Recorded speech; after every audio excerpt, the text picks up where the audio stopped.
ಮಂಗಳಸೂತ್ರದ ಬಗ್ಗೆ ಮಾತಾಡ್ತಾ ಇದ್ರಲ್ರಿ ಬಿಜೆಪಿಯವರು, ಎಲ್ಲೋಯ್ತು ನಿಮ್ದು? ಇವತ್ತು ಏನು ಸಂತ್ರಸ್ತರಿದ್ದಾರೆ ಅವರೆಲ್ಲ ಯಾವ ಸಮಾಜಕ್ಕೆ ಸೇರಿದವರು, ಯಾವ ಧರ್ಮಕ್ಕೆ ಸೇರಿದವರು? ಅವ್ರ ರಕ್ಷಣೆಗೆ ಯಾಕೆ ಬರ್ತಿಲ್ಲ? ಎಷ್ಟು ಜನದ ಮಂಗಳಸೂತ್ರ ಹಾಳು ಮಾಡಿದ್ದಾರೆ ಇವತ್ತು ಇವರು? ಮೋದಿಯವರು ಉತ್ತರ ಕೊಡಬೇಕು. ಕರ್ನಾಟಕದಲ್ಲಿ ಇದ್ದಾರಲ್ಲ, ಸುಮ್ಮನೆ ಸ್ಟೇಜ್ ಮೇಲೆ ನಿಂತು ಭಾಷಣ ಹೊಡೆಯೋದಲ್ಲ, ಒನ್ ಸೈಡೆಡ್ ಭಾಷಣ ಹೊಡೆಯೋದಿಲ್ಲ. ಇಳಿದು ಪ್ರೆಸ್ಸಲ್ಲಿ ಮಾತಾಡಿ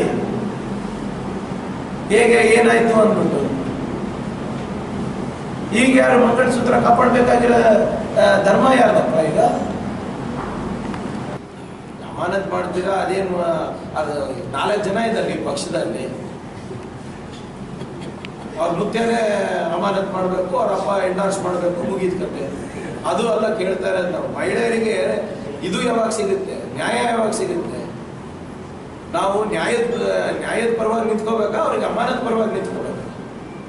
ನಾವು ಕೇಳ್ತಾ ಇರೋದು ಈ ಸಂತ್ರಸ್ತರೆಲ್ಲರೂ ಇದಾರಲ್ಲ, ಅವರಿಗೆ ಯಾವಾಗ ನ್ಯಾಯಕ್ಕೆ ಹೋರಾಟಕ್ಕೆ ಬಿಜೆಪಿ ಇಳಿತಾರೆ? ನಾವು ಸರ್ಕಾರದಲ್ಲಿದ್ದೀವಿ, ನಮ್ಮ ಜವಾಬ್ದಾರಿ ಗೊತ್ತಿದೆ, ವಿ ವಿಲ್ ಇನ್ವೆಸ್ಟಿಗೇಟ್.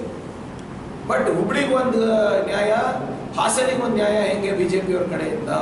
ಎಷ್ಟು ವೋಕಲ್ ಆಗಿ ಬಿಜೆಪಿ ಕೇಂದ್ರ ಸರ್ಕಾರದವರಿದ್ರು, ರಾಜ್ಯದಲ್ಲಿದ್ರು, ಅಷ್ಟೇ ಸಕ್ರಿಯವಾಗಿ ಇದರಲ್ಲೂ ಪಾಲ್ಗೊಳ್ಳಿ ಅಂತ ನಾನು ಕೇಳ್ಕೊಡ್ತಾ ಇದ್ದೇನೆ. ನಮಗೆ ಸಹಕಾರ ಮಾಡಿ ಅಂತ ಕೇಳ್ಕೊಡ್ತಾ ಇದ್ದೇನೆ. ಮೋದಿ